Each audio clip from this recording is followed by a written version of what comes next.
In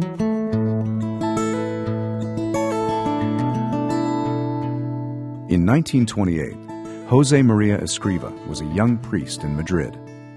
While making a retreat, he saw that God was asking him to start a new Catholic institution, Opus Dei, which would spread the message that all persons can find God in their ordinary activities.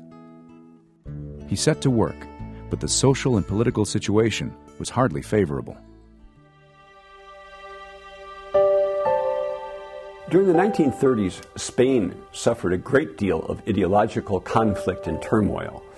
Communists, fascists, socialists, anarchists, conservatives all fought with each other. In many ways, this mirrored the ideological conflicts in Europe, but in Spain it took on a religious hue. Many of these groups saw the Catholic Church as a major obstacle to their plans for social and economic revolution, and therefore there was a great deal of anti-clerical violence. Growth was difficult and slow. By 1936, Opus Dei still had less than 20 members and only one small university residence in Madrid.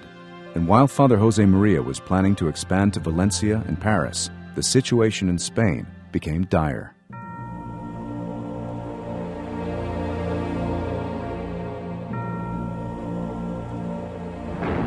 In July 1936, conservative elements in the army rose against the Spanish government, launching 3 years of civil war and a social and religious revolution that would leave more than 300,000 people dead. The military coup failed in Madrid and in most other large cities, but revolutionary violence broke out throughout the country. In Madrid, churches were sacked and burned, and a mammoth manhunt for priests and other prominent Catholics began. More than 7,000 priests and nuns would be assassinated.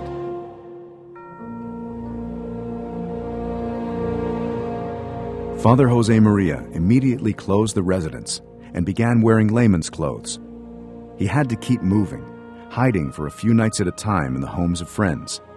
He had several close calls, and several of his best friends were assassinated. In front of his mother's house, a mob hanged a man they had mistaken for him.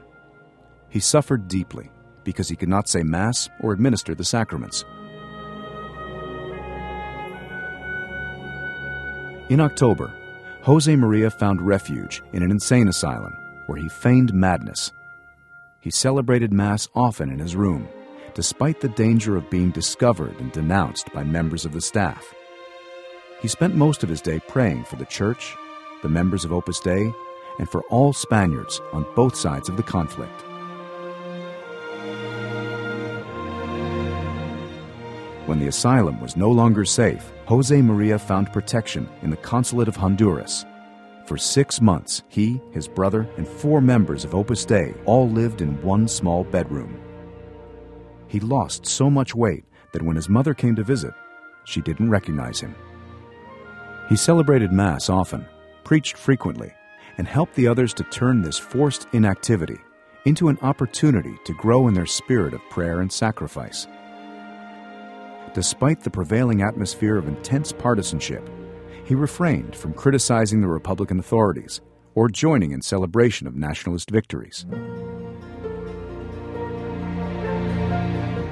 More than a year into the war, with no end in sight, unable to preach or say Mass openly or pursue the development of Opus Dei, Father Josemaría made a difficult decision: to try to escape from the Republican zone, cross the Pyrenees mountains into southern France, and re-enter Spain in the nationalist zone, where he could act publicly as a priest. Using false identification papers, he made his way from Madrid to Barcelona, where he and 7 companions joined a group of refugees, guided by smugglers. The entire enterprise was extraordinarily dangerous. In Barcelona, militia groups constantly checked ID papers, and in the mountains, border guards had orders to shoot on sight anyone trying to cross the border. Once he got to the mountains, St. Josemaría was racked with doubt about whether he should continue on or return to Madrid to share the fate of his family and the members of Opus Dei he had left behind there. In the midst of that doubt, he asked the Blessed Virgin for a sign about what he should do, and he was given it in the form of a gilded wooden rose. With that, he decided to go forward.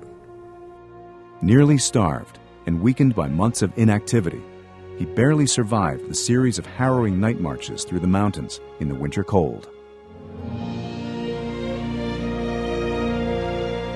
Father Josemaría spent the remaining months of the war in the city of Burgos. He began re-establishing contact with people he had known in Madrid. He preached frequently, gave spiritual guidance to many people who visited him, and traveled widely to see those who could not come to him. During these months, he also wrote The Way, a collection of spiritual maxims that would become an international bestseller. At the end of the war, Escriva was one of the first priests to return to Madrid. There he found the student residence in ruins and faced the task of building up the apostolic activities of Opus Dei all over again.